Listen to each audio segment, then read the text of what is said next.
Well, Pat, thank you so much for sharing this with us. And there is no right or wrong rule. It's your three images and the way that the square has to be in the middle. That's totally fine. I know you're saying that it's three steps of the bloom, the new bloom, the one where it's open, and then the one where the it's sort of going downhill. So we definitely get that it's this life cycle. And the sepia does get less white. When I think of a magnolia blossom, the thing about the just the glowy whiteness of it is what I think of. So um, if you did the whole background as sort of a dark kind of coffee warm gray color, that would make these blossoms as just as a background. The blossoms would be the lightest thing and they would read more as white because the super white background is kind of coming out as the strongest thing. So it's making the magnolia blossom look more like a middle gray. So I would just do it with a really, really dark, um, espresso gray background so that the blossoms are more glowy. And if you go back to your color version, which I also love, it reads more like reality, but it still has this real beauty to it. And I promise, when I first looked at these, I could smell that magnolia blossom on the left, right where it's open, and it has that sort of lemony kind of lemon pledge smell. I could smell it. I mean, I really appreciate the glory, that is the blossom. And then the fact seeing it in the end, it's a reminder of the fleeting of time and all that. So if you're titling it the life cycle of the magnolia blossom, um, it's you normally would say this here's the earlier one that's more open and then it's done. But it does not bother me because of the need to put the square in the middle. And the fact that you tried to compose that one also as a rectangle and it didn't work. I mean, that's how it is. I mean, that happens all the time with stuff. I mean, certain things beg to be in certain kinds of formats. So I think it works. It's sort of like a monogram where you have the big letter in the middle and then the two on either side. It works. And I would ask you guys, which do you like better, the color or the sepia? Sepia. I like Yep. sepia better, I think. It unifies it. Yeah, I think that's what I was kind of looking for. I really like the yellow and the orange and the bloom on the left though. And the right side, it's all the brown just kind of got unified with everything else. Um, but I think if I had to choose one or the other, I go with the sepia, though I do like the color too.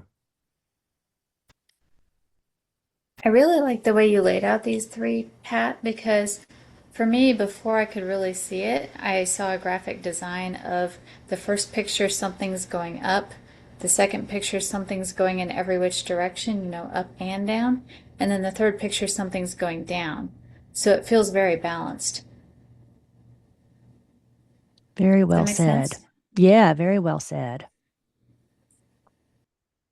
Yeah, and also the just the way you compose the bloom, um, even though the middle one is more zoomed out, like you could see the leaves in addition to the flower, the shape of it overall matches the other two, and just that middle one that has that little punch of contrast, it stands out too from the two on each side.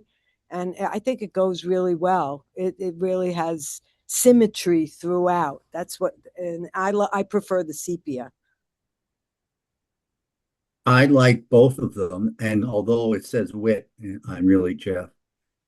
And the impact that I get from a sensual sense, smell, or whatever from the color, and it speaks to me more. Although artistically, I like the sepia version.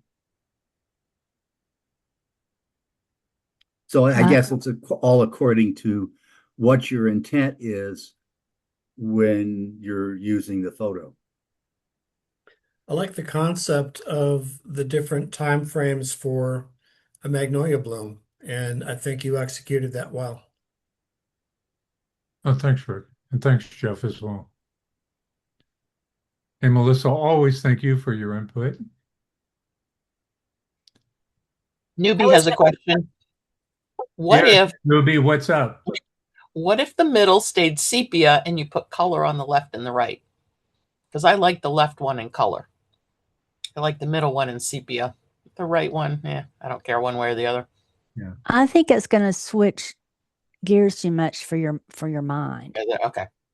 I mean, to me, it would look like this looks like one person's work, and the sepia one looks like one person's work, and I think it would mess with your mind. Maybe so. That's why I asked. I mean, just I mean, the only really way to do it is to do it and see how it hits us, I guess. So, but I really thank you for everybody. Please share all of your ideas. That's what we're here for. Well, Jeff or Whit or whatever your name is, you want to go next? Can y'all hear me? Oh, Yeah. I think. Oh, yep. Yep, here it is. I'm back. I had to turn off my mute. Buffalo Ranch. So my photos, I can't see them. Yeah, one sec. I need to stop the share. Okay.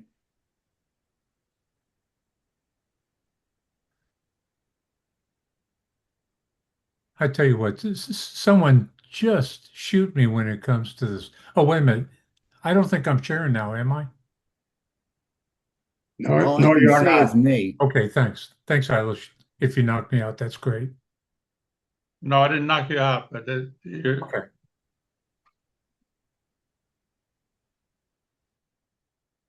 If somebody could pull mine up, they're the three in a row of the very early morning, and it shows a increasing amount of color through the three photos. It's from the same site.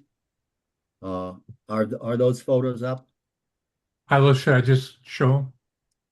Please do. Yeah, I was going to ask, are you trying to get people to share from their own screens, or are you going to run them, Pat? Because I wasn't planning on doing it, but I don't think everyone. Well, Jeff, if you know, yeah, can you get to the website? I'm here on Zoom. Okay. Can I get to the website? Probably not. I mean, I think I can do it if you want me to. yeah, please, Melissa. I'm struggling with. Right here. Oh, you got. We start with the one where this one, can anybody see where that one is the first one, and it would be nice to have them aligned up together. And this was taken at where'd it go? These photos were taken at the wetlands in Waterton, Canada. And we arrived there extremely early. And the first one was actually before the sun had crested. And you can see how much it's a little darker. The trees are beginning to emerge from the mist. And you may have seen that photo before because I have shown it before. And yeah, here it is. all right, now we're getting it. Okay, cool. Thank you. And this whole site is a one from that the Blackfeet use annually to celebrate a special event of awakening with the animals and the creatures. So it has a great deal of significance with the Native Americans.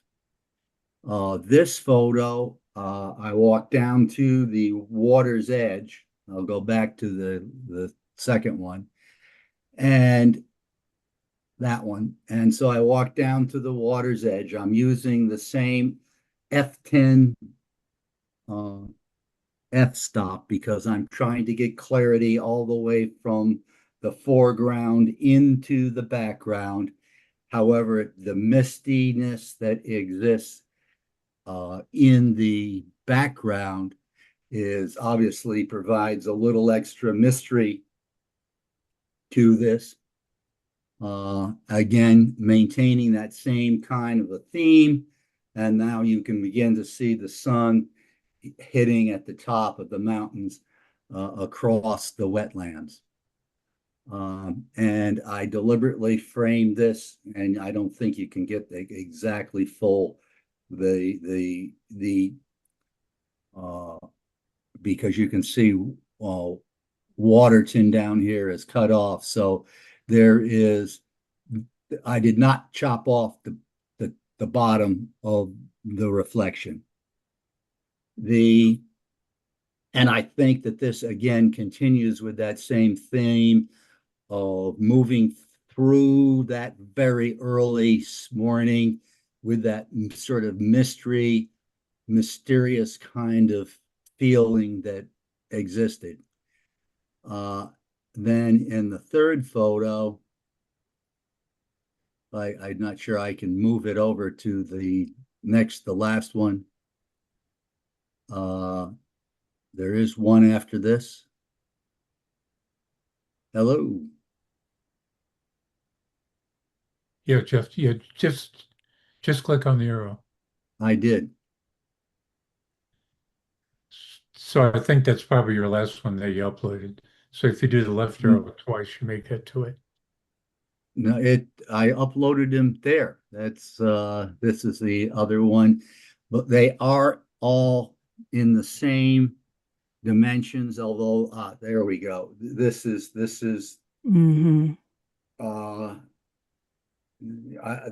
there aren't smaller versions and larger. This is all the same, fundamentally using the same color palette, and again shot.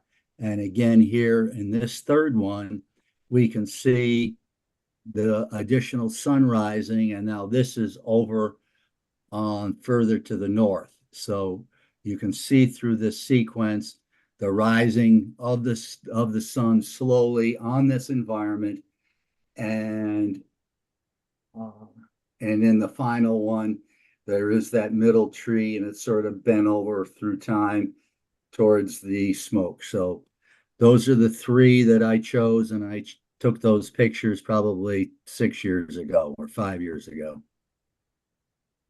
Well, it's a very unified series. It's tight in its tonality and sense of light. It's not going to any brighter than this, where the tonality is going to change. So the sense of atmosphere and mood that you talk about, the fog, the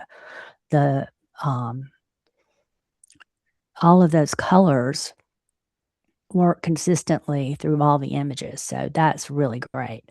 And there are also these layers of the landscape where you have the foreground. It's still very soft. It's not like something super close that's jarring you. We're being led gently into the first layer, and then we experience the second layer. Then there's the fog banding layer. Then there's the mountain layer and the sky.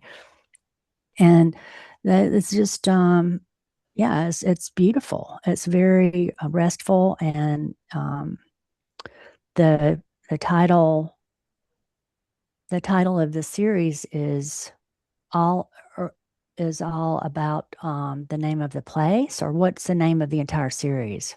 Well, this is, I won't say it correctly. but this is at the Muskingum wetlands in Waterton, Canada.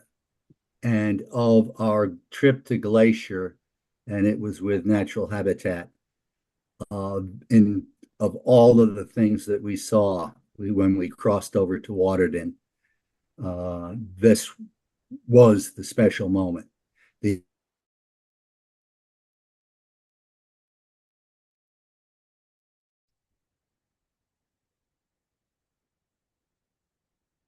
I don't know what happened. Is everybody still here?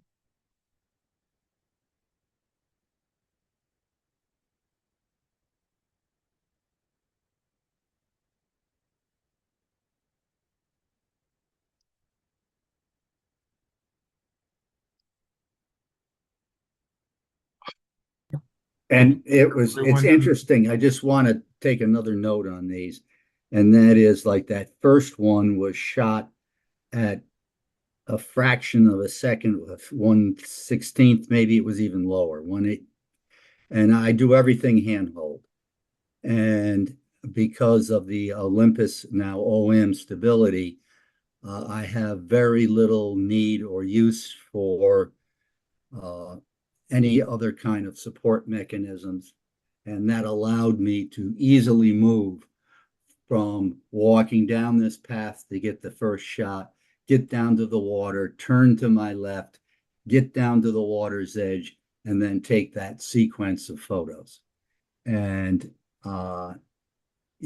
some of the other people who are on this had their tripods out and, they're staying in one place, maybe moved once. And I'm just walking all over the place and trying to get something was motivation. Hey, so how long from your first picture to your last picture? 20 minutes. Wow. Okay. The sun was maybe third at the most because the sun hadn't quite yet broken. And then when it started to break, that's when and it was coming from, as you can probably tell, if you look at that first photo, the sun was going to rise over my left shoulder. So I knew it was going to throw some unique light. And I really like it when sun and light comes from over my shoulder because it happens to help to give you a little more depth to your picture. It's beautiful. Thank you. Well, as a person who really loves the early morning, and especially the quiet of the early morning, sometimes your three pictures really evoked an emotional starting of the day. In other words, you could see a fresh start of a day in all three of your photos, and that's what I got out of it. That was my intent. Thank you. Jeff, as far as your order goes, how would you display those on the wall? It's according to the room. The order was, is it in a gallery or is it in a smaller room? Your Sewell Mill Library in our next exhibition. I would put them in the order from it reading. I would probably put three of them right up beside each other, but I would want to start it at a point on the wall where I was probably over on the side and then moving through it. I wouldn't plop them in the middle of other photos. Yeah, I understand you cropping them together, but would you start out with the early photo and then progress that way? Yeah, I would start out assuming that I could put them where I wanted. I would start out because then I could speak to the story. And the story starts with the darker, mistier, higher shot and then it proceeds through the next two. You could arrange it such that you could put the one above it and two beside it underneath it, but I wouldn't deliberately choose that. And those and some people have asked for those, and I have given them away to a couple people. Well, Robin, you've heard everybody's opinion now. What's yours? You're the expert. Well, I was talking about that at the beginning, and it's I think you had dropped off, Hylos, when Robin Yeah, I was don't know what talking. happened to my system went real screwy for a while there. Okay, yeah, your sound's kind of going in and out. Yeah. that's weird. Of course, we just had We have torrential rain here. we got a heavy rain here. That may be part of the problem. I don't know.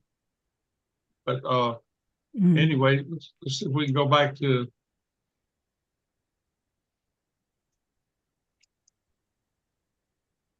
let me get back up to the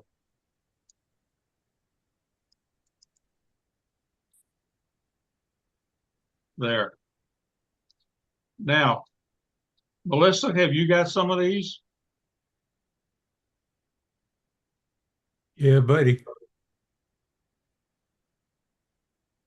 Melissa, which one's yours? The brown beach ones. Do you want me to share, or is somebody else going to share? If you can share, that'd be great. Okay. Where did they go? Oh, there they are. Oops.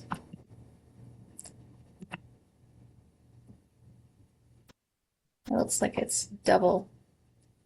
Okay, so I thought we were supposed to upload a series as well as a composition. So this was my series. They're all beach pictures.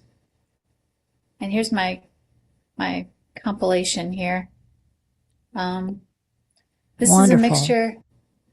Thanks. It's a mixture of Gulf Shores and Daytona. I absolutely love the beach. Finding the baby turtle one morning was very magical. I had never seen a baby turtle on the beach before. And for some reason, I'm fascinated with palm leaves. I don't know why. And I really love this picture of the ocean with the little umbrellas at the bottom.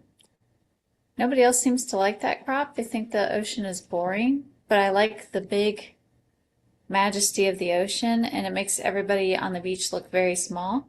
And if you ever look at the ocean, that is how it makes you feel. So I like this crop, but I did change it to, I can't see a right-hand arrow for some Yeah, reason. it's there on the right side. Yeah, it's buried. I can't see it. It's hidden under. Oh, there we go. So anyway, I did do a crop, more of a 16:9 sort of crop. Well, in this particular image, the tension of the line at the bottom, I think, is great, and it's the whole.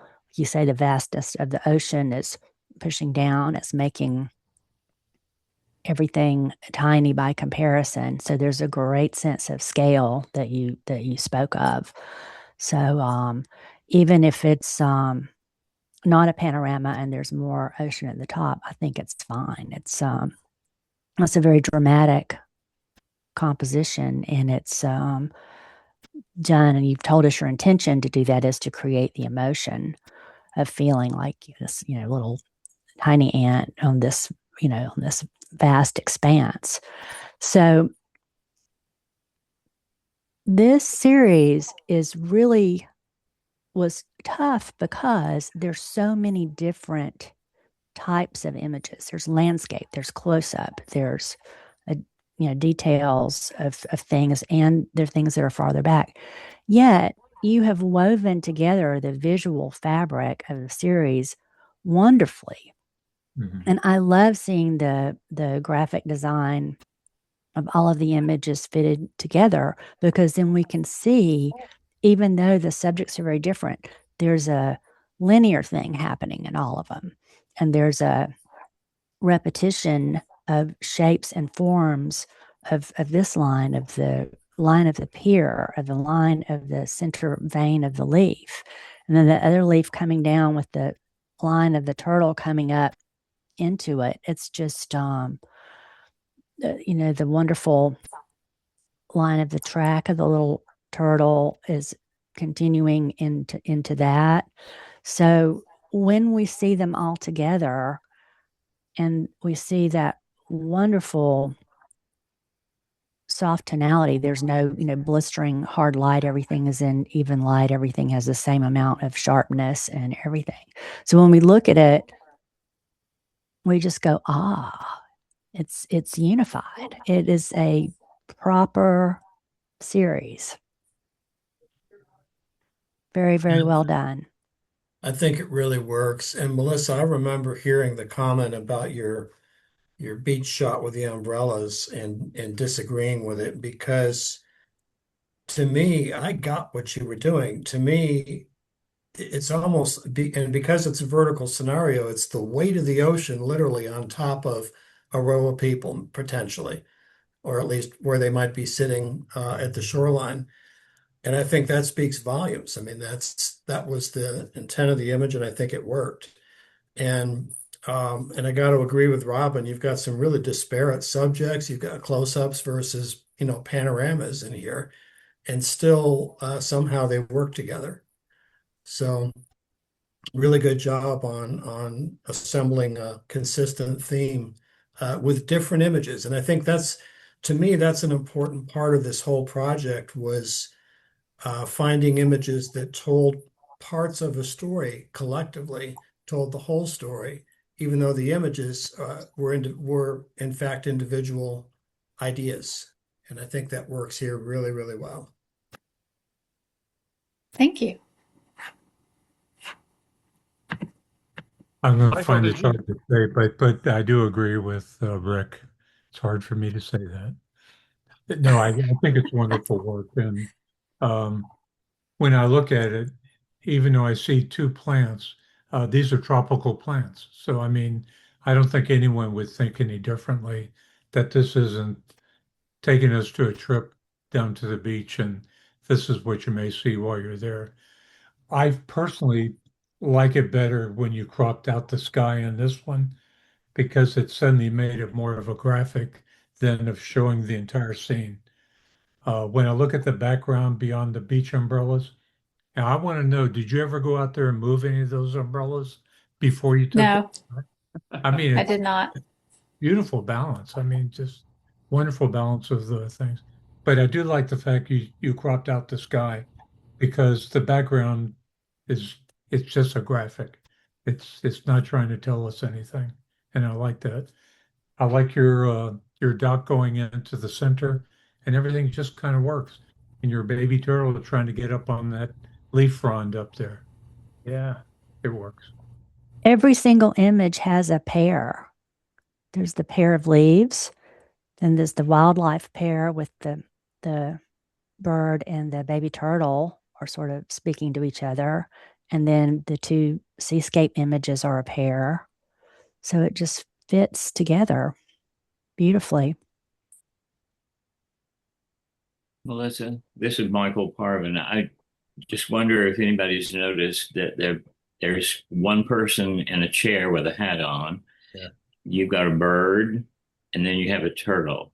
That's my favorite part of the series. It's a great series, but you have one sort of individual or animal in each picture, and then it's framed by the palm leaves. I think that's a terrific job. Beautifully said. Robin, I'm going to look at this photo. Obviously, Melissa did a great job on the individual photographs, but I, for one, really enjoyed just this collage. Is it proper just to show this as a photo freestanding? You certainly could. Yeah. and also, it gives you different opportunities for exhibition if you were invited to have your own show or to be part of a group show where you could have multiple images. It would be great to see all of them. But if you were in a situation where you can only show one, I would certainly do that because you're taking the next step of the design of the presentation of it to put them in this order. So it's highly entertaining to the eye to see it like this and to be able to make those comparisons that we're all making within the series. So I say yes. If that was just printed like that on a big piece of watercolor paper and didn't even have a mat or anything, and just sort of a thin sort of natural sand colored wood, sort of sepia wood around the outside, that would be sweet. And yet people have gotten so much away from just saying, okay, well, here's the framed single photograph with the glass and the mat, and all that. People want to be entertained in this final stage of the print of how we see it all together. So yeah. I would love to see this as a canvas in a living room or a den. It just I put it in your happiest House. room in the house. It's really nice. I love your pictures, Melissa. You do a great job. Well, thanks, y'all. I appreciate it. Michael, have Melissa, you got can you hear anything? me? Yeah, Melissa, can you hear I me? do. Can you hear me? Mm-hmm. Yeah, I can hear I- you. Okay, I just switched over to computer from my phone, so I just want to make sure. I love this. I love the series. I feel like so many things come together in the all of the photos, but I love the way the palms touch. They went off, so I'm not looking at them right now, but and I like the line of the dock, the pier that goes out, and everything brings your eye to the center and keeps it going around. Which I feel like is like for me, it brings. I feel like I've learned a lot just seeing it, learning about lines. So you're helping me that way. But I love that you showed the back side of the palm too, which shows all that texture back there. It's just it has just a lot of feel to it. So I love that because that's a very Florida vibe. I just love the texture of it. But thank you for your compilation. I think it's beautiful. Thank you. I'm obsessed with those leaves for some reason. I love the veins, and if you look at them really closely, they have little swirls inside them. They're just really neat. I don't know. I can't get over them. Cool. How about next? Michael, you got one? I do, but can I go last? Well, how about Wait, Michael Barham? Michael Barham, that's who he's talking to. Yeah, Michael Barham, you got one? My man. Yeah, I do. I didn't get a couple composite version, but I can share what I have. Please Oh do. yeah, that's fine. Yeah. Michael, one thing you do this, you got to tell us the story. Okay. The whole story. Okay.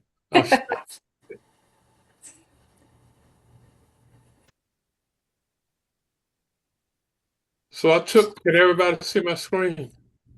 Yes. Yeah, you're good. So I took these photos with my mother. She had dementia at the time. Oh. The same time I was experimenting with silhouettes. So I figured, okay, why don't I get her down in my studio and just take some photos of us to remember. And at the encouragement of my fellow CPS members, I presented these. So this is the first one. We were kind of like dancing around, and she might have felt intimidated by I had to put the flash behind us so I could create the silhouettes. But again, we were kind of dancing around, and I just had a fit of emotion, and I just wanted to basically do something to honor her, as I knew her time was growing short. And so I took these well, I took a lot of photos, but these are the ones that I liked better. And again, at the encouragement of my fellow CPS members, I posted these. Now, one of the things that I tried to do was use the hex code of sepia for a background, but for some reason that hex code didn't render a nice background. And I used several sepia related hex codes. So I just decided on the just a solid gray.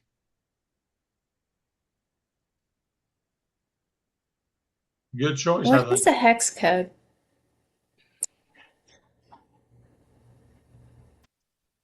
Are you talking about the hex code for the sepia? Yeah, what do you mean by that? It's like a Pantone. Yeah, you know the greens, the reds, and the blues. Okay, so you have two greens, two reds, two blues. You can Google it. You can Google it, and it'll basically give you all the information. And then once you do the um, layers and then the color adjustment, solid color adjustment layer, you can either sample it from another color, or you can enter those hex code values in. So again, the hex code values that I used didn't really seem right, so I just decided on a solid gray for the background. That totally works. Yeah. Those are gonna be some fantastic memories. They make me want to cry, especially knowing the story behind them. And I love how they're not so defined that everybody can relate to them. Yeah. It's not a wonderful thing that you and your mom went through that, but it's a wonderful story. Well, thank you. Well, it's so beautifully done too. I mean, the emotion is palpable. You feel it, and I'm really glad you have that sort of uh, darker gray background, because that's so important to supporting the emotion. It's there, but it's not there. It's like we're in this substrate of just pure feeling. We're not distracted. And as we go from one image to the next, the one common thing of the series is that when we look at these, you instantly do not see two separate people. You see the energy between them and all of that love and respect. And it's just it's very, very moving. I think that you could not have done any better than this. I mean, it's just it's very powerful. Thank you. I enjoyed doing, and again, thanks to my fellow CPS members for encouraging me to use these. Michael, I want I to like the echo way. oops, I'm sorry. I just want to echo everything that's been said. And also I just want to, the humanity to me is what's so powerful, because just also being in a situation with taking care of a parent who is, struggling with some mental issues. I feel like it's very cathartic to just to see the photographs, because it just helps. I don't know, it brings gravity to the situation, but it also brings this ease and knowing that others are are in the same situation, but just your heads together, touching, and the gravity of that. And it's like it's like you've faced your fear of what could, the outcome, and just said, I need to document this. And I love that so much. That's very powerful to me. So I appreciate you doing that. And I really hope you can share this somewhere beyond this group, to help others to embrace their own humanity struggles with their parents or with children or things like that. So thank you. It's beautiful. Well said. Thank you. If I could add just another one comment, and that is what I like about this is you aren't overpowering, you're providing energy to your grandmother. And, it could be very easy to have not done it that well. So this is, and so it's an empowering photo, the whole series. And I really like it. Thank you. Yeah, being backlit, it makes it iconic and it makes it universal. It's like a universal truth. I like how the backlighting gives just a little bit of limb lighting to the undersides of the lips and chin, just enough to give us the shapes of the faces, even though they're not facing us, and even though they're so dark. I think it's just brilliantly done. Yes, Rick. Thank you. Not to be too personal, but is she still with us? Beg your pardon, you were Is your mother still with us? No, she passed in 2016. Oh, okay. About 6 months after I did the shooting. Very well done and fantastic memories. Yeah, one comment I agree with Rick. Is your backlighting spilling over into the lower of their jaw?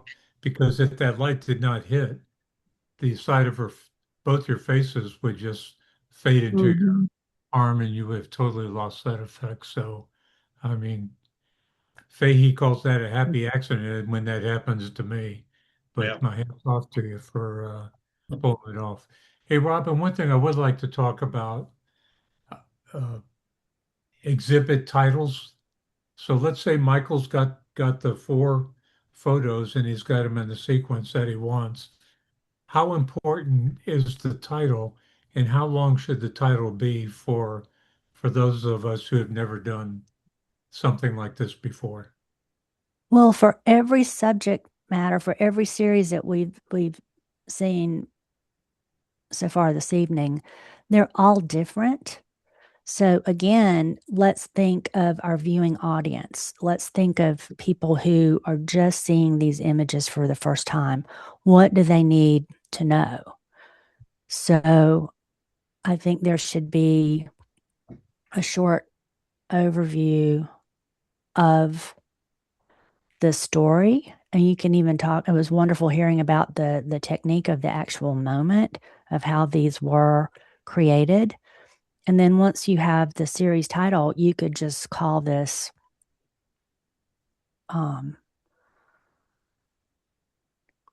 moment, or, a moment number 1, a moment 2, you can number them each because they're so similar. I think it would be fine to do that. You can even use Roman numerals if you wanted to, so that each image is empowering the other. So in this case, instead of having individual titles, I think it would be great just to have a series title. And, and a lot of things come to mind, and it's especially when something is this emotional and personal, you can go more to the to the personal emotional side, or you can go back and back out and be on the more iconic side, because I mean it's something like you're saying that many of us have gone through and are going through. And I don't know who was saying that it was important for you to see this, because it does speak. It's very personal between you guys, but then it also speaks to all of us. So that is a very, very difficult thing to label, and you really can't. So in this situation, I would say that it's a photo essay, and the title is the story. I mean, you can tell it as, say what you need to say, make it as succinct as you can to get it out there. But it's an illustration of the meaning of each image illustrates that whole entire story. So I think it has to be considered like a photo essay, a photo exploration, and you have to see the whole written story as the artist statement. And I haven't I still haven't come up with the title, but I think it's something that we can all think about. My first thought as a title would just be Mom and Me. Yes. Yes. It's just when I saw Melissa's title, B Chart, that, I mean, it just, you look at the title and it's like, yeah, I'm just trying to think with Michael's. I like Mom and Me. I think that says all. We know who they are. I do too, and the file name was kind of sort of fit that. It was my three initials and mom silhouette number XXXX. That's good, though. I'm going to plead ignorance here because I've forgotten. But remember here, the bestseller about 10, 15 years ago was something along the lines Tuesdays with Maury. Yeah. And that thing, did Maury die from a cancer or dementia? I'm not sure how he died. And the reason why I'm bringing it up, if you were to say something like, Tuesdays with Mom, but I'm not sure about the age audience if they would get it. But I don't know. It's just very touching, Michael. Yeah, it is. I mean, Melissa's work and Jeff's work are appealed to the grander things, but yours just rips the emotion out of us in a good way. Yeah. I went through this with my dad, and I would call it With You Till the End. Great. I'm sorry, Marianne. What did you say? I said I went through this with my dad. I would call it With You Till the End. Oh, okay. Wow. Thank you. That's great. Yeah. Y'all are good.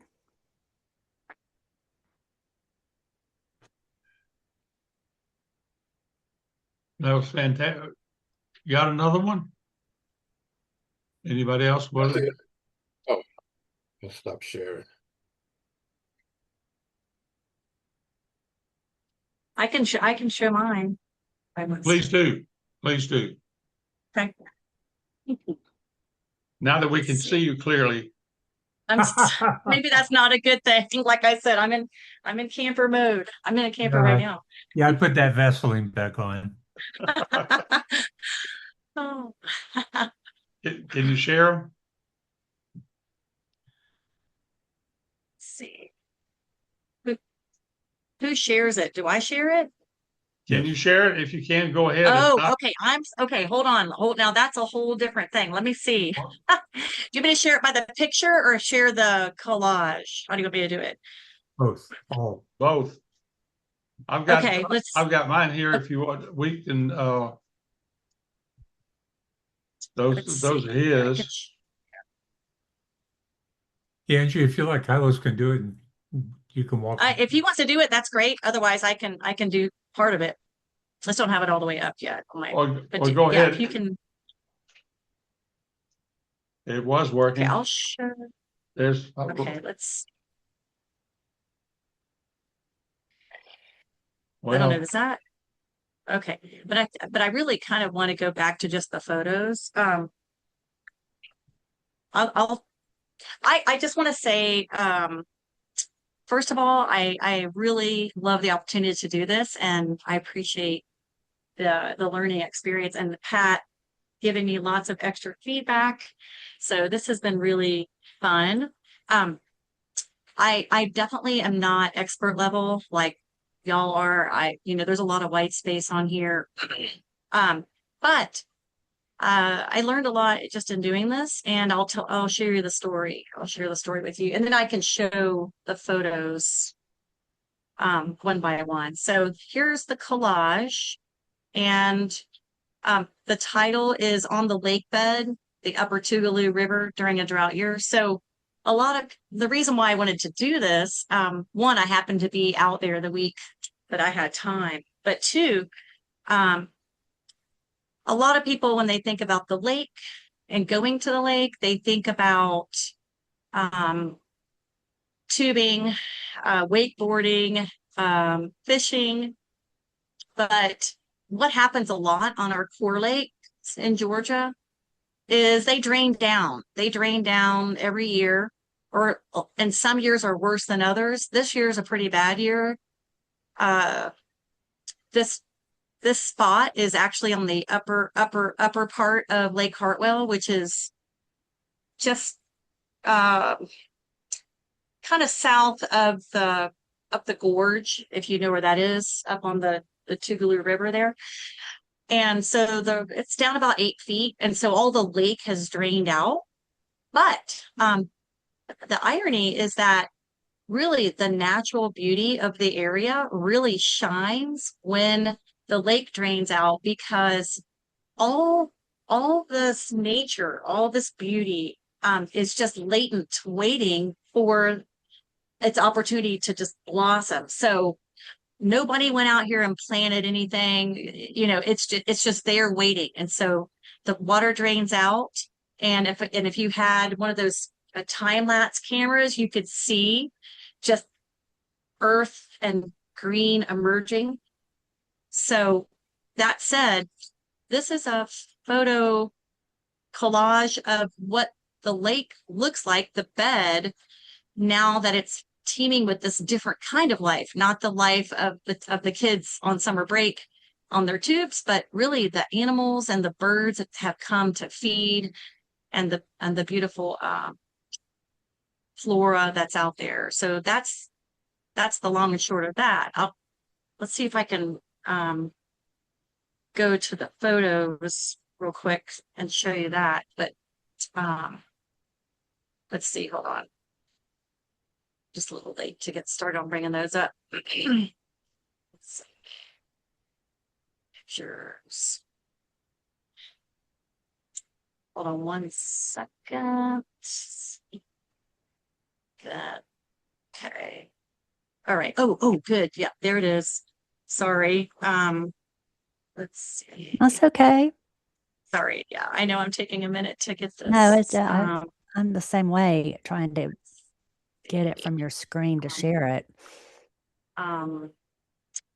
Nope, that's not gonna do it. Screens. Well, Robin, while she's looking for that, maybe you can give us your opinion of the collage she's got there. Sure. I did a better one too, and I just found it. It's there. Hopefully I can get it to show real quick. Hold on 1 more second. After I talked with Pat, I had a minute to let's see if I can get it to come up. Oh, hold on, maybe if it'll let me show that one. If it'll, okay, there it is. Ooh, okay. Wow. All right. I got it to show. So I don't know if you can see, gosh, it only lets me zoom it down like that. Let's see. I don't know. Thinking- That's not going to Click work on either. one at a Nope, never time, mind. it'll come up bigger. Nope, that did not work. Nope, that didn't work either. Let's see. Well, go ahead, Robin, and talk about the collage for a see. second. Well, Maybe the maybe that'll. Okay. after hearing the story, oh yeah, Yes. there it is. Okay, that's better. So your title is very factual, right? It's Mhm. on the lake bed. It's where it is during a drought year. I mean, you could even put the year, and it's a documentary. But then what you Yes. just told us is that you are seeing this rare time that's revealing all of these things. So I would consider either as an artist statement or having it in the title somehow that we're seeing something hidden. We're seeing something secret. We're only getting this special moment to view these things that are only there's this value to the moment that you've chosen to go there and capture that. And I keep going back to the footprints, the bird and the foot, because it's like proof that you're there, that you're seeing it, that the mud, the water has gone, the mud has been revealed, and you have been there. So it's like there's this presence there, and that's what makes it magical, is knowing that story. And then we enjoy the beauty of the photos even more, the beautiful tonality that carries us through every single image, the composition that carries us through every image, and then how it's unified in the collage. But the fact that if we went there at any other time, or if you had gone there at any other time, we would not be getting to see this. So how can we make the title let us know how special this is? Yeah, that's a good point. Because it is, yeah, it needs to be a little less matter of fact and a little bit more innuendo. And I love knowing where it is too. I mean, that's all very important, but it's you as the photographing artist are taking us there. You are showing us. You are revealing the mystery of this time. Get back to the collage. There it is. Okay. Thank you. Angie, is there where you can share the website? Because your photos are really nice. Wait, say that again. In other words, right now we're just looking at something on your computer. Oh, okay. Can you share the Whoops. website? Sorry. Okay. I don't know. I'm looking at it, but maybe y'all are looking at something different. So I don't know that I can share it. Can't you just double click on the images the way you did on the composite? Should be able to. Let's see. I don't know if I can click the image and it will, because this is a Word document. So, Well, but that's I good. I can. mean, that That's good. works. I mean, You can't see the whole image because the top part's cut off and I can't scroll it back. So, for some reason, usually that doesn't happen, but, yeah, but you've seen them all now because I've scrolled through them. I think the one that I want that would be neat to share that I wanted to show you, this one is, let's see. Can you see, are you able to see, the slider in this one? Are you able to see? Pick one and Hey, double Angie, click I've on it. got it. Yeah. If you'll. Can you just double click on that, Angie? Okay, hold on. Stop sharing. Yeah, or I've got it up on my computer if you would like me to share. Okay, that'd be great. Okay. Yeah, if you want to share it. Okay. I guess the format I have it isn't working particularly well. Okay, Thank you. can y'all see it? Thank you, Melissa. Yeah. Oh yeah, that's Okay. better. Thank you. I'm probably clicking on something one too many times. There it is. Now we've got it. Yeah, this one, this one right here, it just looked like a spider web. This is about 7:30 in the morning. It looked like just if you look across the lake bed on all the foliage out there, there's just all these little webs. But I got my macro in there and shot this, and I realized once I brought it back and opened it up that there you can actually see the red spider down in there. He's just really kind of embedded behind all the dew, which was so much fun to see him down in there. I'd never seen one of these spiders, so I thought that was really, really fun. That's cool. Melissa, can you It was put just your mouth fun. on the spider? Because I can't see it. It It's was on red. stop. It's red Oh, that's right why I there. couldn't Yep. see it. Okay, Mhm. didn't realize that was it. He's It's hidden back there pretty well. in the center. Mm-hmm. Is it this thing? I don't know if you can see my Yes. cursor. Yeah. That's Yeah. it. It's down Okay. just a little bit more. Exactly. I thought it was a leaf or a strawberry or not a spider. Yeah, I can't see it either. Mhm. Yeah, if you I look at saw the his little red thing leg. and just But I drop wasn't down, shooting for the spider. I was just trying to show the cool dew on the web, but then the spider kind of showed himself a little bit as I um expanded the photo on my computer. So, Surprise. it's Yeah. fun. That's really pretty. So many little webs. What's the And this next was the one? very last day that there was any water in the lake up there. So it evaporated in about 5 days, that puddle. Wow. Mhm. That's unbelievable. The marsh But it is so pretty. it's so pretty. It brought in all these interesting birds, everything from red-winged blackbirds to these ibises, which you saw the picture of the duck that I didn't even realize he was in there until I blew him up, and lots of egrets and herons just came. But stuff you'd never see if the lake was full there. Well, Angie, again, I just love these early morning nature shots, and you've just captivated life early in the morning. You know, that's a time that a lot of people just don't see. But I have to ask, where did that footprint come from? Oh man. I think that the footprint yeah. looks like you took a mold of it. Isn't that funny?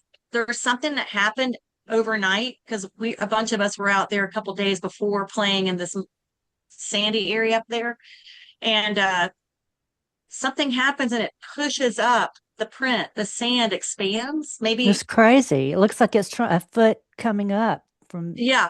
Same with that heron print right there. It's also pushed out in the leaf too. It just pushes up from the earth. It's just Yeah, kind of a cool effect. it's almost prehistoric almost.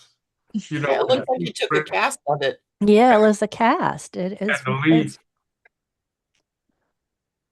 I'm I so just glad. happened to see that together. I didn't even put those together. They just happened to all be there. Well, in a couple hundred years, somebody will discover that fossil and wonder what the hell those things are. Someone needs to clip their toenails. Yeah. I'm glad you asked that, Michael. I was wondering too. well, if I can just say two things. First of all, this is something I would never kick to monochrome because the browns and the greens and the saturated blacks just absolutely make this wonderful to look at.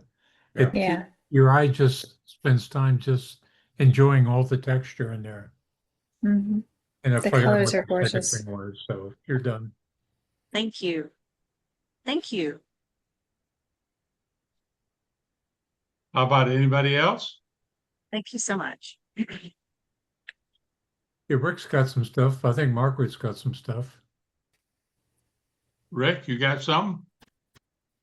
I do. I can't share them though from here. I don't have access to my own files right now. Oh, Um, Did you want to share them for Rick? if somebody try. could show I think first Can y'all put the see that? collage Can in. y'all see that now? No. Not yet. If you could put the collage up first, I think that would be a good starting point. Wait a minute. Angie Hylos is just trying to make you feel better.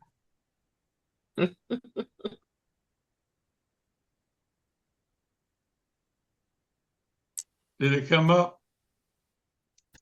Yeah, but it's not on Rick's stuff yet. Wait a minute now. Rick was, I think, Rick, your stuff's at the top, isn't it? I don't know where it is. All I'm seeing is all these different ones that are being shown. Well, I'm trying to get it Yeah, back to the. I still keep going like you're going. Don't stop now. What is yours a picture of?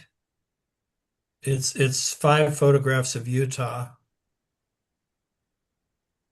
They're near the end. They're after Melissa's.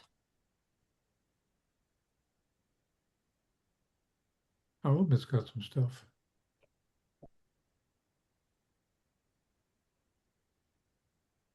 I don't know what the. Apologize for this one. This is the first time I've done this. Well, come on.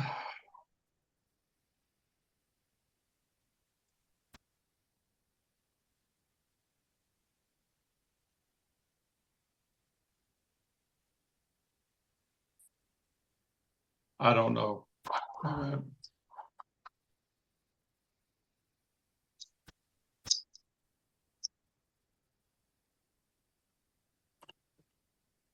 Oh, Rick, my apologies. Your stuff's at the bottom, along with Robbins and Michael's and Jeff's. Well, I don't know why it's. If Hang on you a have to second. type it, they take All right, it wait a to minute. Here we go. Here we go. everything.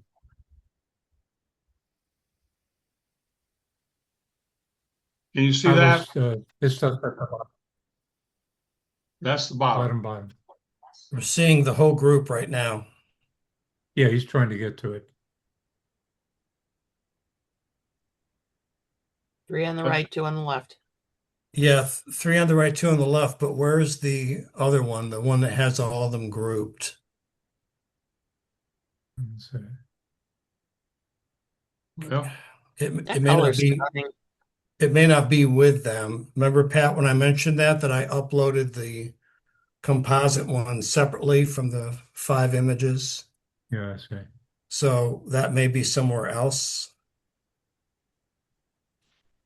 Yeah, it's further back. Oh, it is. There- here it it's is. up in front of Michael's stuff.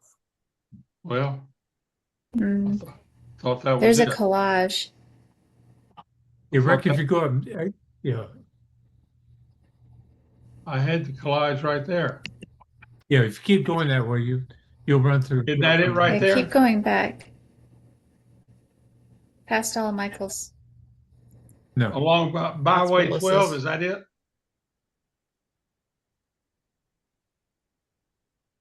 Along Highway 12. That's mine, but you're not showing that one right now. Well, I clicked on it and it, Yeah, my title is lame, but I didn't know what else to call it. I didn't yeah, have time Hilo to C think at about the it. top right there. say again. That's it. So I just saw the title. Yeah, it's coming. Yeah, for some reason it's, I just saw the title flash at the bottom. yep, there it is, the title. So why isn't it showing up? Again.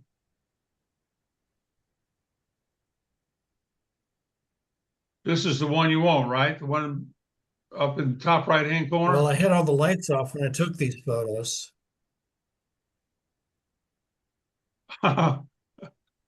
Yeah, right. Well, I don't know. I don't understand it.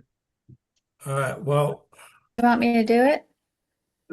If you can get it to come up, yes. can you do it, It's Melissa? right there. Right there. It's There it is. your cursor. And double click it. Double click that puppy.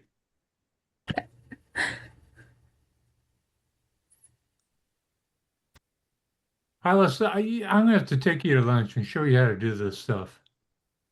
Please do. This is what, I what think 2 or that should be 3, one of the educations. Yeah, I 3, think 4 years. maybe Michael should have a learning work. I've been doing this for about 4 years now. This is the first time this has come up.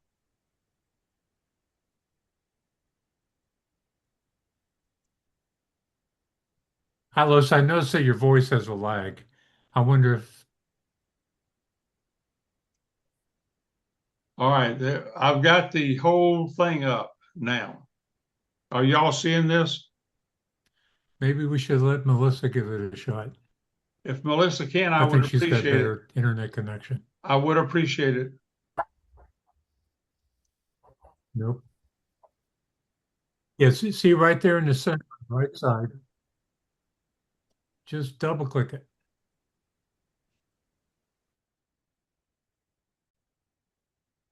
I don't have control. Moody does. I do. Hylos is coming back. Yeah, but it just went away for some reason. All right, we'll try to share again. Hylos, I think you can give it up and let Melissa run with it.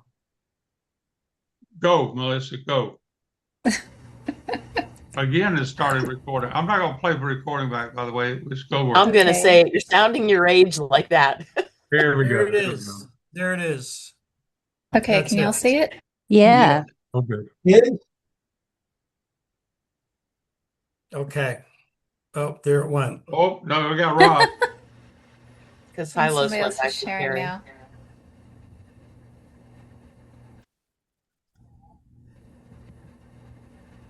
Click share again, Melissa. Okay.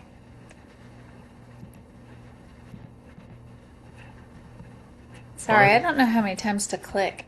There There. we go. Thank you. Up there. Okay. All right.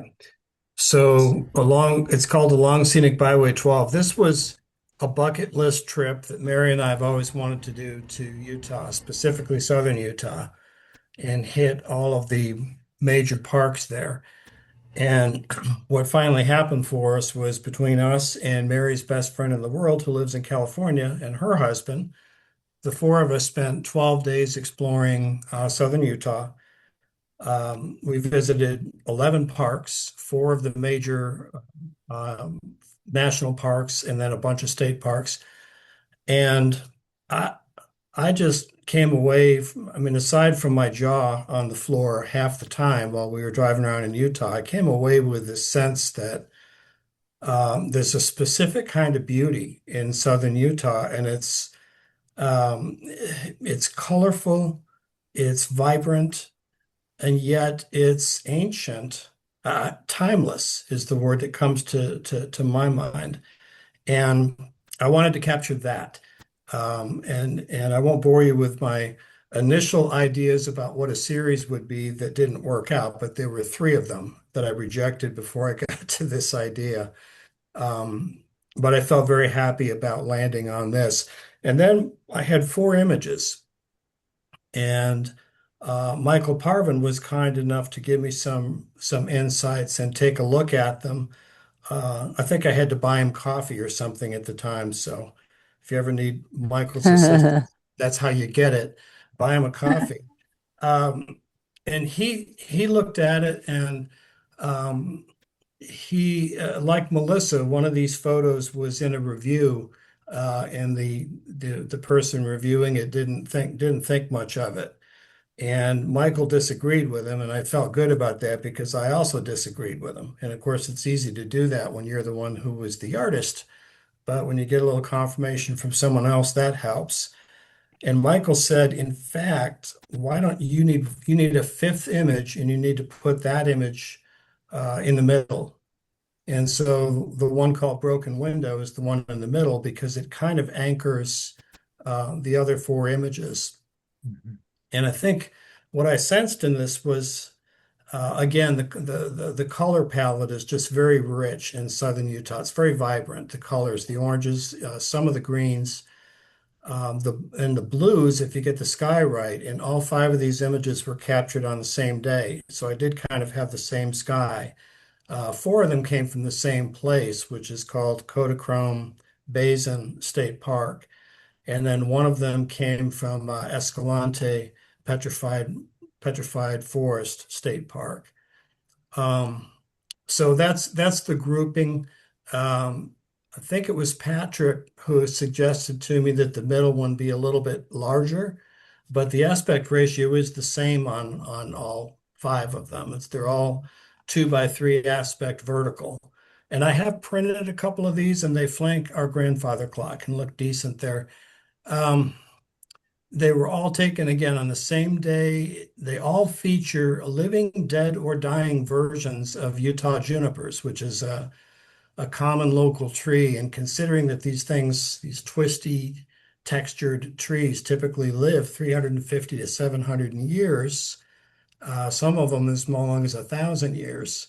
Each one is in and of itself, I think, an historic monument. And that's part of how I came away with the sense that Southern Utah is just utterly timeless.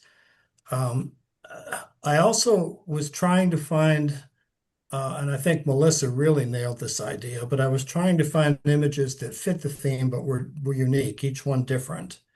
One of my false starts was with Bryce Canyon photographs, and I loved them, but they just looked too similar.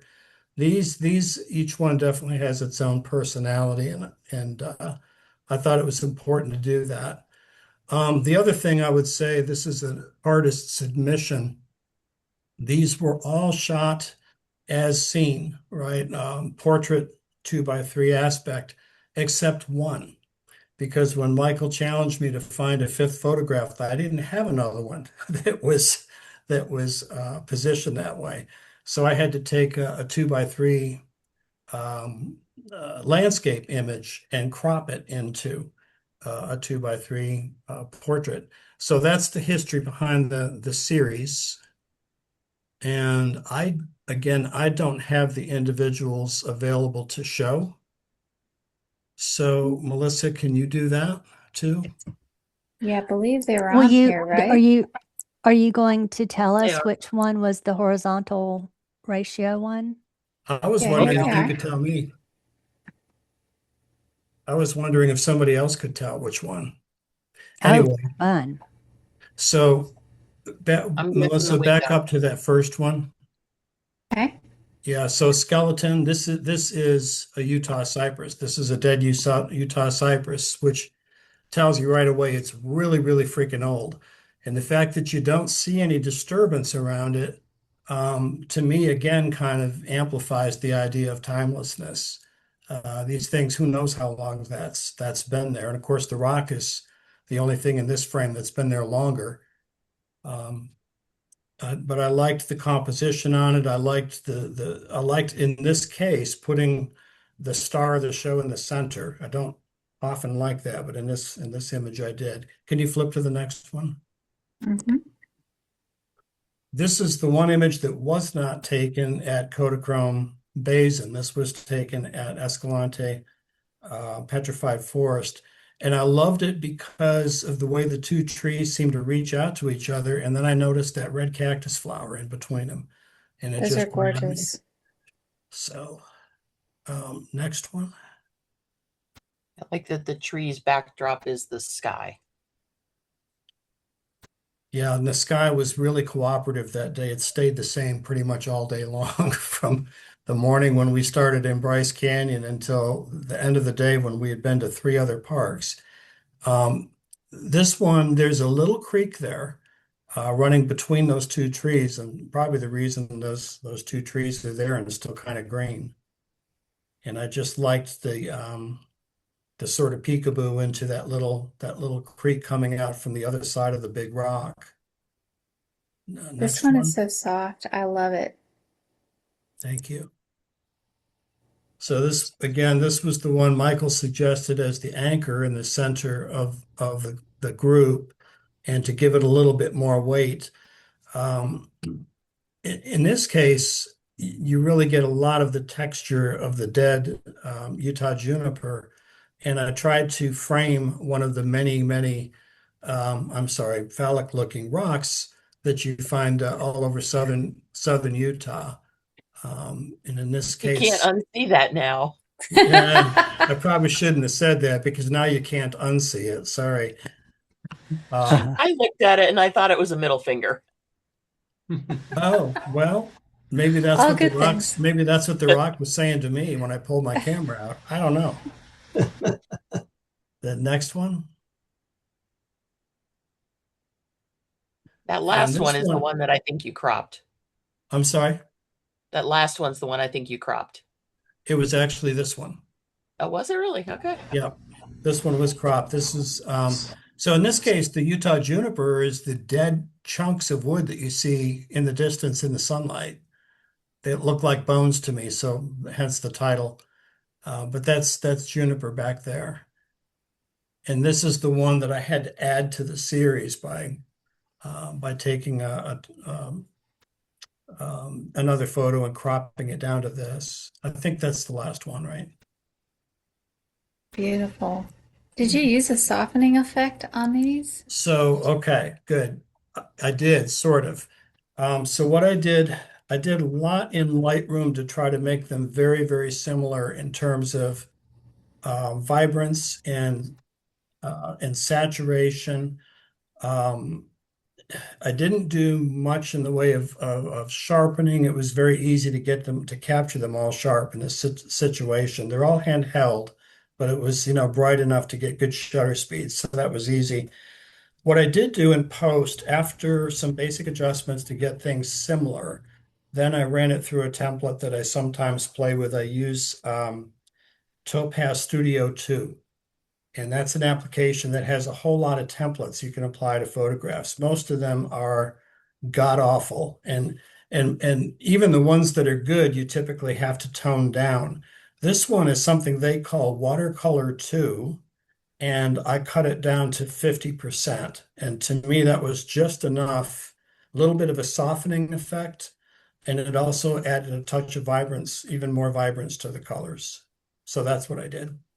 They're dreamy. Those forms look like people, like statues and faces and Yeah, and there's so much of that in southern Utah. You see it all over. It's crazy. The skies were absolutely perfect. I mean, if they had been clear, you probably wouldn't have gotten a different effect. But the clouds in the sky in all of the photos, I mean, they just set the tone as a backdrop. and the quality of light is sublime. Robin, all I of wish you them. hadn't said that. I'm looking at this picture and my mind is just going like this. And on the extreme left edge of it, I'm seeing that guy's Yes. nose and his lips Yes. freaking me out, man. He's whistling or something. Oh, Rick, nice job. Thank you. I like how you have the space to where I can't remember what Judge stated years ago is whenever you do landscapes, make sure there's a little bit of lead in to where the viewer can put himself in the photo and then look out. All your photos have that.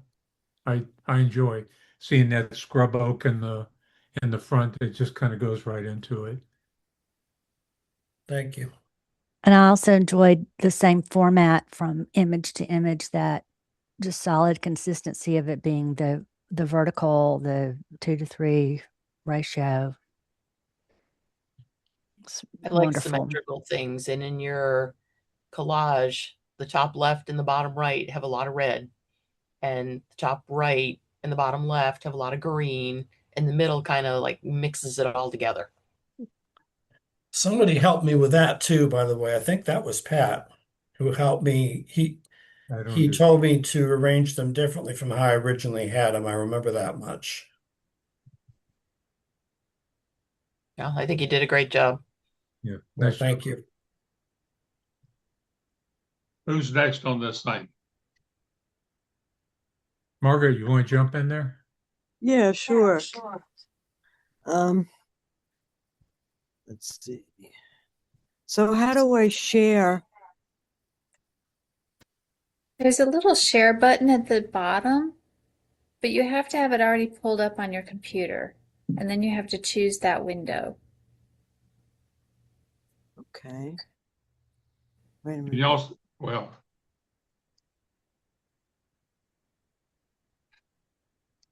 So how do I get to the website to share?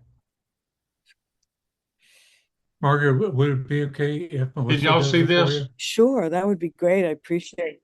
Can you see this now? No. No, it's just a black We screen. see something thinking about showing. There it is. Participants Margaret, can, it says here's the participants can now see your screen.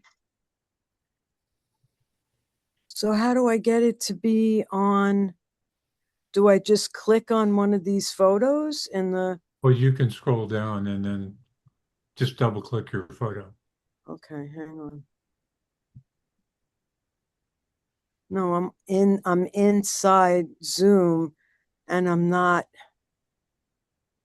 inside I think it would be better if somebody else is more familiar, because I don't want to take time trying to find it. I can't find the website where I'm supposed to share from. Okay. Well, if you can start to share. Hey, Melissa, why don't you go ahead and rock with it? It's the three flowers. Okay. It looks like somebody has it up. I've got it up now, but where is it? It's toward the bottom. It's right there, Hylos, bottom Yeah, right. it's past the lunar shot. Past the lunar shot. It's back up now. The eclipse. Yeah, it's after the eclipse.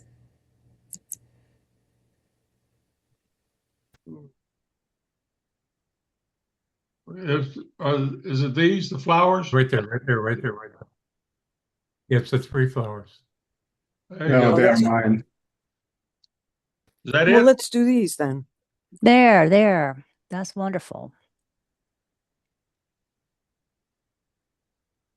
Whose photos are these? It's yours, isn't it? Is it No, yours, Margaret? No, those aren't mine. Oh, I thought that was yours. These are mine. Oh, I'm sorry, Umit. Well, we can do these now if you want to, Yeah. Umit. That's a good idea. Of course, they're Umids. There's a firefly or a dragonfly on the top. Where is Charlie Standard when you need him? So this is entertaining to your eye because we're only seeing part of the flower, and our mind is getting to enjoy what we don't see. Like, we know the rest of the flower is there. So the series is just seeing these parts of them and composed in an interesting way. It's very entertaining to the eye. They are all three horizontal, the same ratio. They have that wonderful black film border around the edge, the framing around the edge that lets us know that is the intended edge of the photograph. That's the end of, whether you add a film border, afterwards, it's not really the film, but you're saying to your viewer, this is the edge, this is the end of the image, and this is how I meant everything to fit within this space. So that choice also empowers the shapes, the three images, how they speak to each other. Of course, the color, the sharper things being closer to us. And it's and flowery. I love the title. It's flowery. That's great. Thank you, Robin. So I shot these at the Atlanta Botanical Garden in Gainesville a couple of weeks ago. These were all shot within an hour of each other with a macro lens. And I was halfway in the pond when I took the picture of the dragonfly with the water lily hanging over the water. So all of these were softened further in post-processing, only keeping portions of it sharp as they were. So there's no additional sharpening, but more blurring added to it, where I wanted to emphasize the subject matter. And I wanted to have the two flowers on the left and right lead into the dragonfly. And Yeah, it's like it's actually, it's a damselfly. I'm sorry, it's not a dragonfly. So, and that's one of the reasons why I put it higher up from the other two. That's a great design decision. And you're right, the two stamens that have sort of the similar color and feel are framing it and pointing up. And it's each image is working to play off and sort of empower the other ones. Thank you.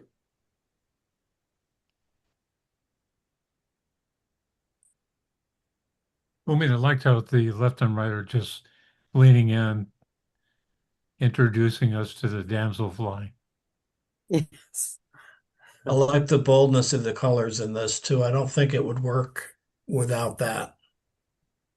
I think I should say it differently. It wouldn't work as a black and white or sepia. This is a perfect set of subjects for color.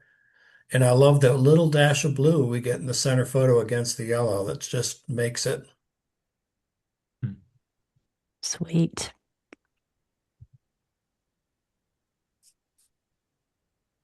I think the colors, it's very playful, all of them together as a group, and it feels very light and bright and cheerful, and I love that. And that speaks also to the title, like I said too, the flowery. That's perfect. It's well positioned too, and in that you have the one on the right and the left are lower than the one in the center, so it emphasizes the leaf and the stamen to the photo in the center. So the arrangement is done very well. Yes. Thank you all. I like how the title and the compositions, the in focus and out of focus, they both feel very playful. The title really cracks me up. I love the title. Who's next? Well, I think Uma still has the planets, don't you, Uma? Yes, I do. Oh, sorry. So no, you're fine. Well, so the one to the left of this one. This one? Yes, sir. Yes, that's correct. Wow, those are amazing. So I call this planetarium, and Rick was with me when we took the picture in the middle about 2-3 weeks ago when we had the full moon, and we wanted to photograph the full moon rising, but when we got there was a huge cloud about 50 miles away and thunders. So we ended up taking this picture in the middle. And if you look very carefully, right on the tip of the cloud coming from the bottom, there's actually a lightning in there. Ooh. So I don't know if Melissa can enlarge the screen or not, but there's lightning in there. And the clouds are lit by the lightning as opposed to the moon sneaking between through the clouds at the top. So the top is lit from the moon, the bottom is lit from the lightning. Did you do time exposure or did you just click at the right time? Click at the right time. And Yes. originally I was doing about 30 seconds and it was washing away.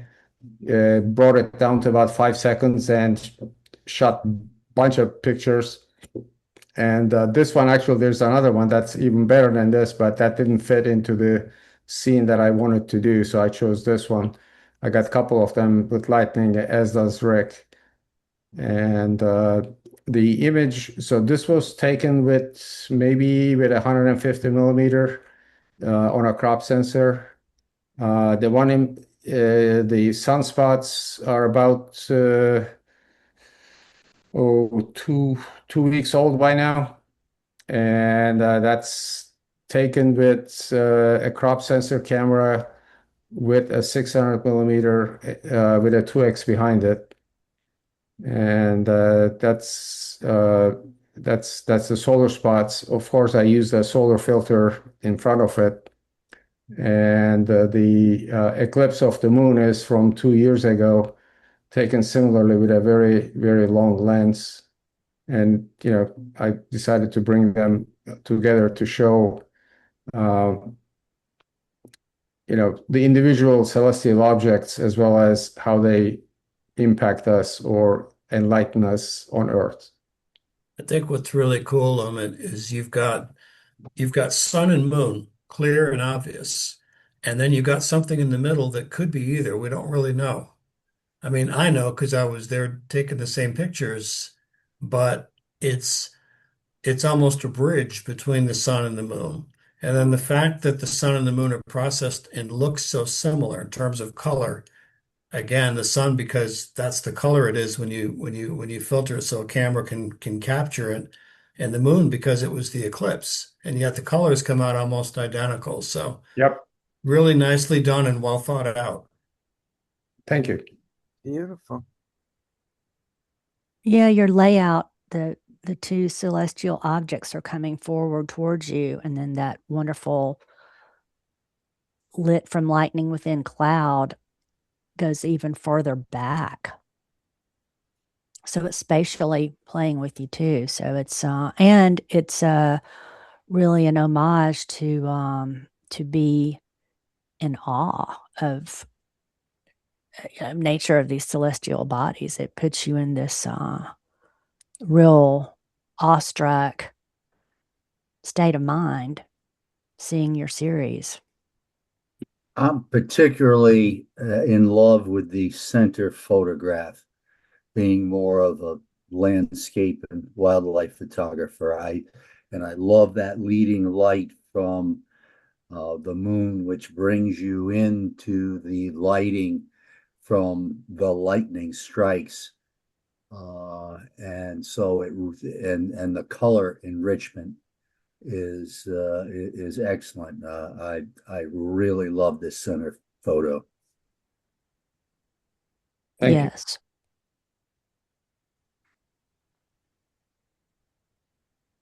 Who's next now? So Hey, this I looked this- at the very top, and that's where Margaret's are. so this image actually led to another image, and if I may be able to share it, let me see if I can share that with you.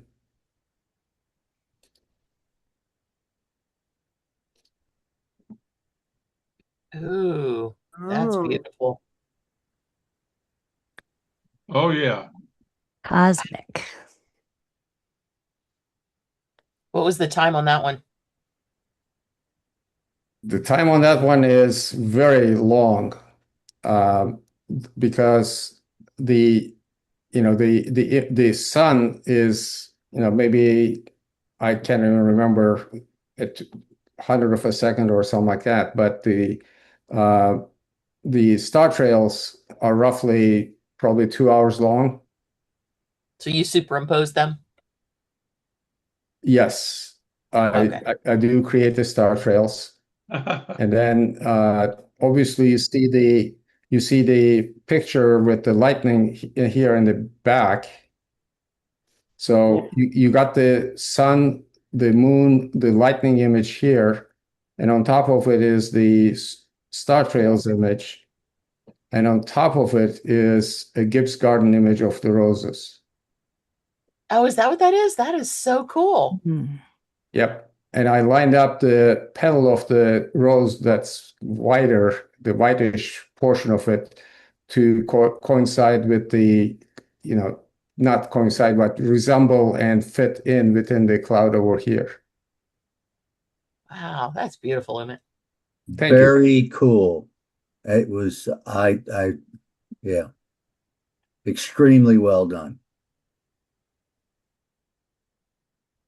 Thank you. I think the title of this one should be Umit Tries LSD. No, seriously, this is really cool. This is an amazing composite. I really like it. Yeah. Thank you. Hey, Ralph. Who's next? Margaret. If I look like I just finished mowing the lawn, it's because I just finished mowing the lawn. Hey, Ralph. So Well, I don't would- know. I don't know how to weird share. Because Margaret's is at the top of my webpage and she's at the bottom of yours, so whatever works. Which one is yours now, Margaret? Uh, I think it's at the bottom. That's the bottom I got. No, there's still more to go. Oh, crap. no, I'm on the. It must be on the top. That's That's not. different from mine. Maybe he needs to be refreshed. I don't know. I'm sorry. I wish I could do it, but That's all the ones I've got, the ones you're seeing now with all of them. all right. Let me. Hey, Carlos, can you press F5? F5? F5, function 5. And then go back up to the top.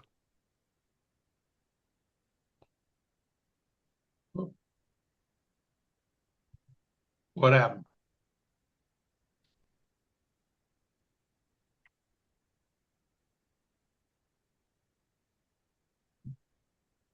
Yeah, that's back at the top. That's the top of it now.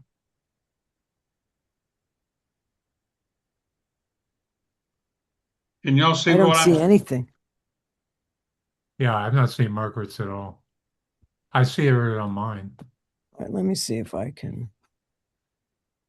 Wait a All minute. right, so- Last time when you did that, there were a couple of blank frames up top. Hey, Hollis, I just go ahead and let Melissa do it. I think Yeah, systems got because better. it's Melissa. Go, Melissa. All right, Melissa, you gonna do it? I don't know. Wait a minute. I see all of them on there now.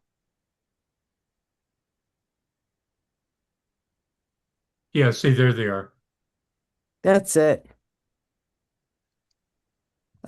So this one, these three pictures are really more about they were all shot on iPhone, and the thing that to me that unifies them is just the quality of light, like in a fleeting moment, when you see the light filtering through a window, you could see it for that minute, but if you turn your head and look back, it's going to be different. It doesn't stay. It's so like fleeting. And that's really all. I tried to find the color to be similar, so I was like thinking of like the quality of brown and warm tones. And I wish the picture of the leaves, I don't really know whether that goes with this, but because it was brown, it was easy just to say, okay, just on the basis of tonality, it would go. But that was what I was thinking when I put these three pictures together. the design comes together. So when you see them all three together, each one is supporting the other in a different way. So our mind's eye is entertained because we don't really know exactly what it's about other than what you just said. We totally get the quality of light, the repetition of form, the fact that the one on the right with the color of the leaves, that wonderful column of dark sepia that goes back behind it, that speaks to the other two images. So that's really good. And that's making the leaves come out like they're almost coming out of the frame at you. And then the other two images and then the background recede. So if you just looked at this, the two left-hand images are on one plane. The background of the right image are on one plane in same tonality. The fact that there's leaves that are different and coming out works when they're viewed together in this way. It's very entertaining visually to the eye, I think. The success is in seeing the three together and them speaking to you as a whole. And I liked what you said about seeing the quality of light and that it's fleeting. And if you look away and you think, well, I'll go have a cup of coffee and come back, it's gone. And it just, even in just a millisecond, you turn and it's gone. So I would have that somehow in the title or short artist statement to accompany this series. Yeah, I feel like you captured quick little moments, and my brain already fills in what I just missed. Like I just missed a wave that washed onto the shore on the top left one, and I just missed a breeze that came flowing in through the window. So something about fleeting moments, or how quickly time passes, or something like that. Seems like it's in there. Thank I like you. that the top left is kind of circular and the bottom left is kind of square and lines, and the right is blurry. Yeah, the one on the right is definitely, that's definitely a serendipitous shot. I mean, I think I purposefully moved the phone, because I've been trying to, that's one thing that I want to do is do more with in-camera movement, because I think that's such a dreamy effect. But, doing it with the iPhone, I like it because part of the leaf is sharp and you get just this sort of impression of the leaf. So I like that particular image for that reason. But yeah, it's so much fun. Photography is, it's just a never ending source of joy. Margaret, I've got two comments. I like how you put the leaves facing inward on the right side, and the motion is almost like someone's pointing over and saying, "Look over here, look over here, look over here." The second thing is, I love the blinds photo. I would love to see that full frame. I think that's a gorgeous photo. It is. I think Melissa's comments about the moment in time, right, was well stated. And like Pat, I really love that bottom left photo. I think that stands alone as a very interesting abstract. And it's the kind of photo that when you look at it at first, it makes you want to look at it some more to figure out what the heck's going on. And then you can figure it out. But nicely done. Thank you.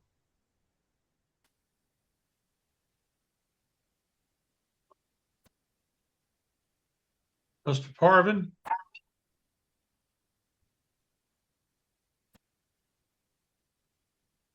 Joy has one photo in here after Michael. Oh, okay. If you'd like.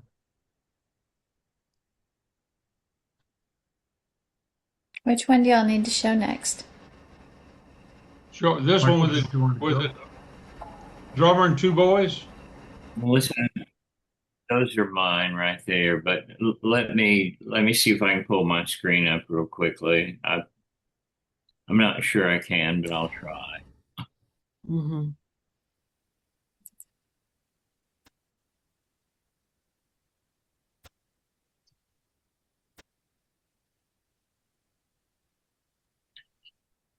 Can you see that? Yes. Okay. Mhm. Very quickly, this is a series called My Grandmother's Kitchen, and it has an egg beater, a butter churn, a butter mold, and an ice tray.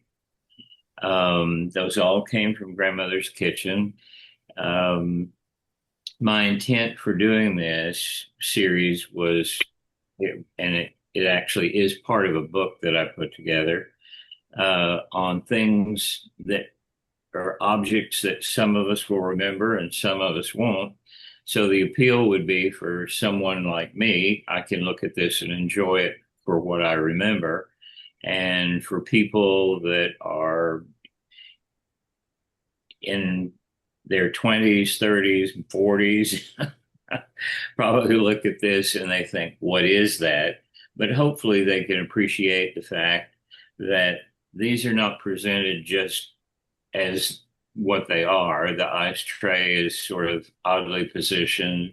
I wanted you to be able to see the imprint from the butter mold. And I purposely tried to texturize these images as much as possible to show the age of them. And if you look at this one is the composite page that introduces. There are other kitchen objects that go with this, but this is the page that introduces it. That's it.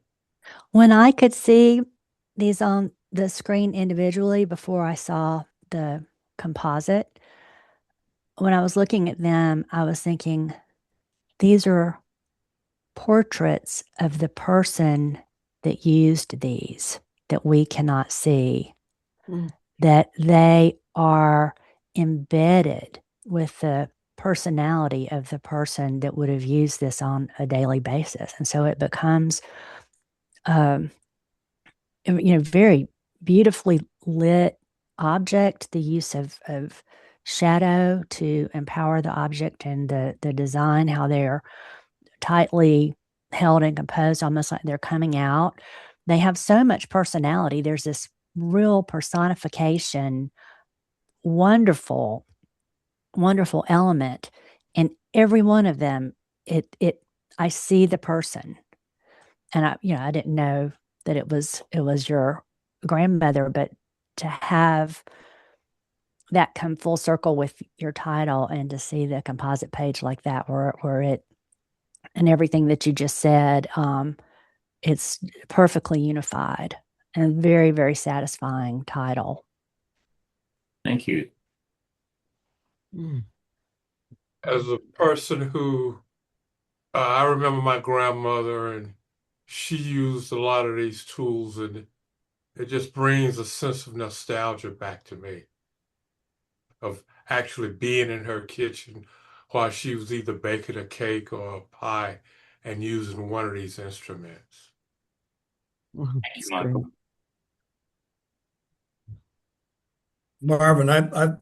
Marvin, I did it again. Michael, I've seen these before, of course, and we talked about them, and you know that I love them. But I was using all three of those this morning. It's a function of the age of the motel I'm staying in right now. Now, seriously, it's beautifully thought out and beautifully presented. Sorry. Michael, I think what I enjoyed the most is two things. One is how you really, really brought out the texture of everything. I feel like I can just go out and touch each of those pieces and it'll snap me back to my childhood as well. But I also like how you strode them all just a little bit differently.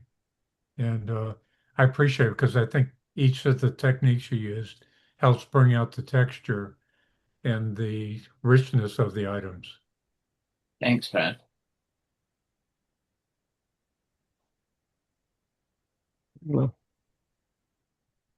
Who's next? Pat, you said you got some Joy's in here? Yeah, Joy's got one. I'm sorry, what, Ilos? You said you had some you wanted to show, or Joy had No, some in Joy's here. got one there. Yeah, Joy's got one. She's got the one of the three almost. Let's see if I can bring it back up. Hylos, I gotta tell you, your network connection's really dragging. Sorry about that. Yeah, yeah, please. These three. That you got it.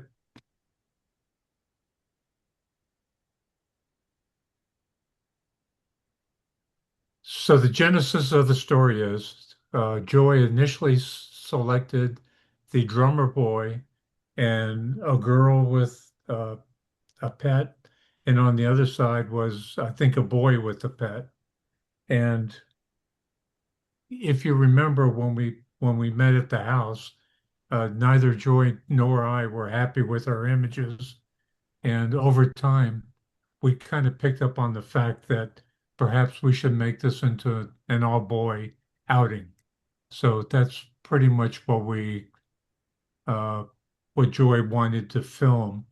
And of course, I helped her with the editing, but it's kind of her vision of what it all works out to be. And we just had fun playing around with the colors, kind of kicking them in one direction, kicking them on another. If someone put a gun to my head or Joy's head, neither of us could tell you how we got this image colored this way, but it's just different. It makes you look at the detail, and it's just fun. And it has a tonality of nostalgia that also speaks to the piece. So it's very well done. And even the background has this buttery, it's not, bright white. It has this soft buttery glow.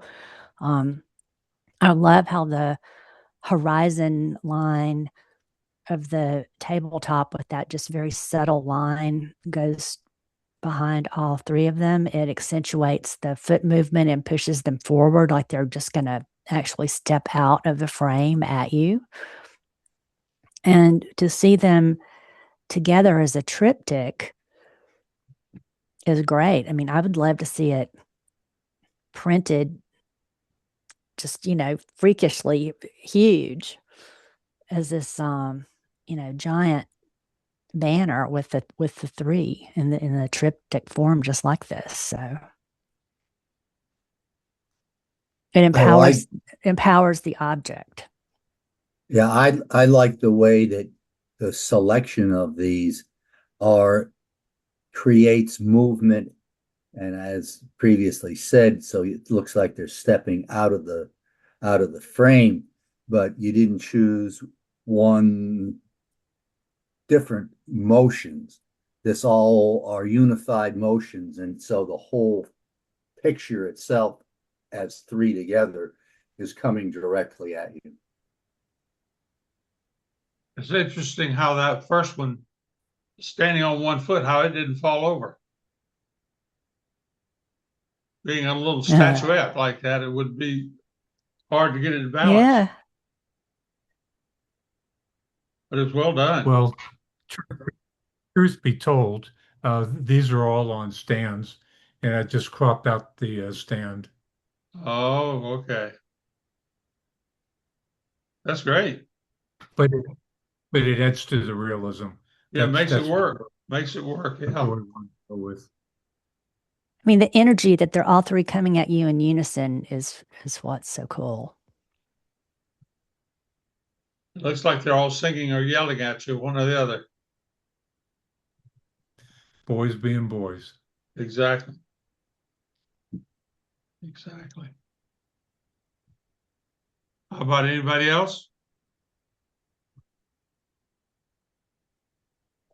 Sun's gonna come Whose up are for a the while. Japanese figures? I'm sorry, say again. Oh, man, I'm not going to fool with those. Were those yours, Pat? Yeah, but it's fine. It's fine. Well, they're up. Talk about them. These are just, as you remember, I basically set up a studio at Japan Fest, and these are some of the people who come through. Robin, what I took from you was all the images should be shot at the same focal length. So some of these were full frame, some of them were 3/4, and I literally, just made it so the heads were the same size. So the other thing I liked about it, and the reason I placed them this way, is if you notice, I didn't go for a border in between them. I just let the shadowing kind of define the border between each of them. It works. It really works. Wow. Yeah. So that's it. Seeing that in the whole strip like that, and this is sort of the whole point of this whole exercise. It's an experiment. You see what happens, and then things start to fit together. I mean, these look like they all meant to be, in this lineup. Seeing where each one empowers the next, that speaks back to the next. It's just, it's fascinating. And it's a lot. I mean, it's a whole lot of work. The assignment in itself was difficult, and that you all took the challenge is great. And that's what makes it fun. It's not supposed to be easy. It's the exploration. And I think this is a great example of that.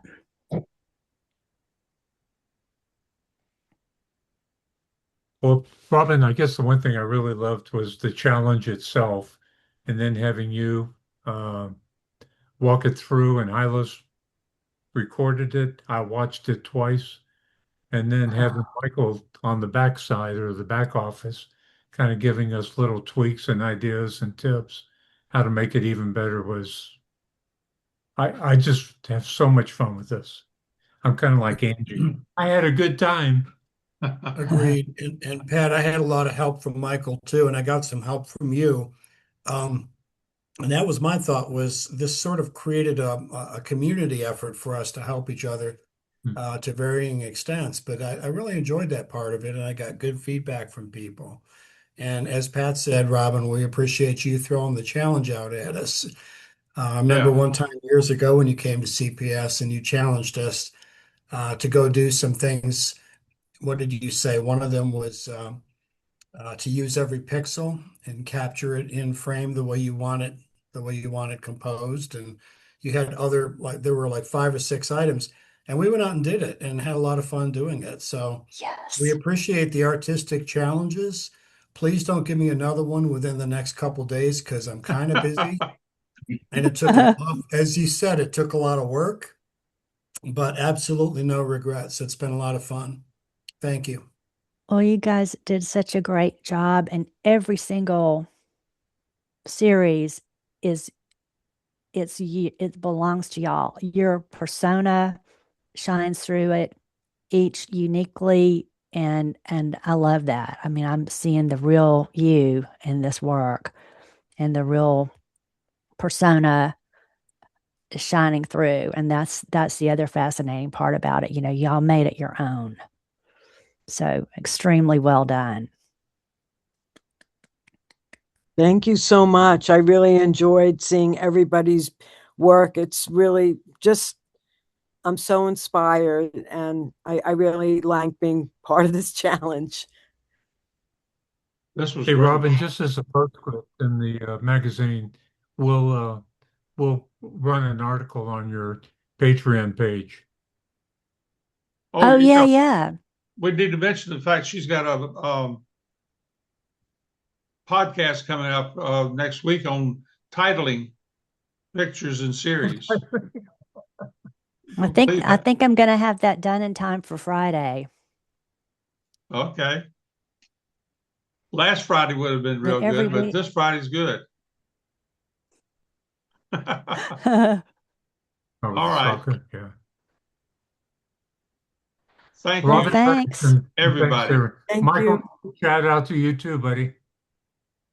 And Omid, thanks. I enjoyed the Astro trip. Yeah, that was Thank you. great.